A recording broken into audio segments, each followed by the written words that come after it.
Bonjour à tous, bienvenue c'est Angie, on se retrouve pour la review de l'almanach de la sorcière moderne de Sarah Hale, illustré par Neven. Une année à la découverte des pratiques magiques et païennes, c'est aux éditions Vega. Alors c'est parti, votre guide quotidien au service de votre développement spirituel.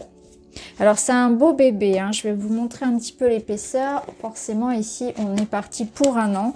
Donc au niveau des dates, ça commence au 1er janvier. 1er janvier 2024. Et vous avez donc tous les jours de l'année. Bienvenue dans l'almanach de la sorcière moderne, un recueil qui vous accompagnera tout au long de l'année. Dans ces pages, nous allons passer en revue de multiples traditions ancestrales afin d'explorer la richesse des différentes voies spirituelles à travers le temps et les pays. Chaque jour, vous découvrirez un nouveau thème, divinités, plantes, rituels, recettes, créatures, célébrations, pratiques divinatoires. L'objectif est que vous puissiez tester différents types de pratiques afin de déterminer ce qui vous correspond le mieux.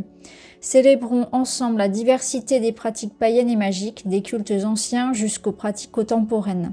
Tout au long de l'année, nous allons suivre le rythme des saisons en passant par les solstices, les équinoxes, les fêtes païennes ou encore les différentes phases de la lune. Au fur et à mesure de votre découverte de l'almanach, vous verrez qu'ont été prévus des petits espaces vierges réservés à l'observation personnelle. Ils vous permettront de noter vos expériences, vos remarques, vos utilisations ou encore des dessins, les dessins que vous pourrez faire en lien avec le thème découvert ce jour-là. N'hésitez pas à laisser parler votre créativité. Apprêtez-vous à embrasser les énergies ancestrales qui vous guideront vers l'épanouissement spirituel. Apprenez à découvrir les énergies qui vous entourent ainsi qu'à vous redécouvrir. Écoutez votre âme et réveillez votre intuition lors de la lecture de ces pages. Que les esprits des anciens vous accompagnent et vous guident. Bonne lecture.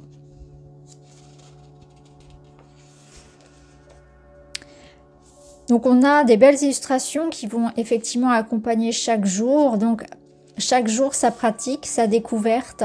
C'est très intéressant, ça vous permet de faire du journaling, d'accompagner votre pratique spirituelle. Vous voyez, vous avez à chaque fois des observations dans les espaces observation personnelle, des petites questions, donc ça permet de faire aussi de l'introspection. Donc là, vous avez par exemple, qu'est-ce que la gratitude, qu'est-ce que l'affirmation, la fumigation, à la découverte des cristaux. Ensuite, vous avez le cèdre, donc on est dans la catégorie des végétaux. Au niveau de la mythologie, on a Janus, qu'est-ce qu'un chakra, le livre des ombres, un autel, le pentacle. On a le signe du Capricorne, qu'est-ce qu'un animal de pouvoir, qu'est-ce que les runes. On a aussi les cristaux, donc là, l'obsidienne le 15 janvier. Le millepertuis, le chakra racine. Et ainsi de suite. En fait, tous les jours de l'année, on a une pratique différente. Ça permet vraiment de tout découvrir ou de tout revoir, d'approfondir ses connaissances. Et ça permet aussi d'installer quelque part un petit moment dans la journée. Parce que c'est pas toujours évident de trouver ces moments, ce genre de rituel, ne serait-ce que 5 à 10 minutes, pour revenir à soi, tout simplement.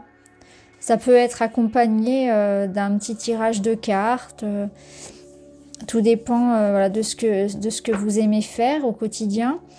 Vous pouvez aussi bien le faire le soir que le matin, tout dépend de votre organisation pour soi. Donc on voit que ça change de couleur, donc chaque mois, ça accompagne le signe astro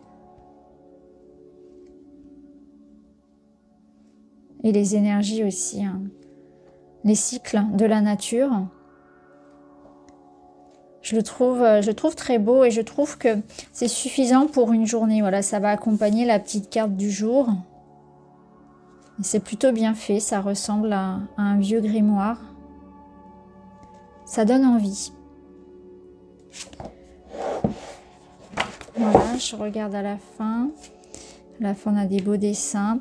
Alors, à la fin, vous avez donc toute la bibliographie. Si ça vous donne des idées de lecture, ça vous permet d'approfondir certaines données. Donc, vous avez en français, en anglais. Et tout à la fin, vous retrouvez l'index des thématiques. Ça, c'est intéressant aussi. Ça vous permet vraiment d'aller à un point que vous souhaitez voilà, relire. Donc, par exemple, si ça concerne un chakra, chakra du cœur, vous trouvez facilement les cristaux. Donc, les animaux de pouvoir, les arts divinatoires, les chakras, les coquillages, les créatures légendaires, les cristaux.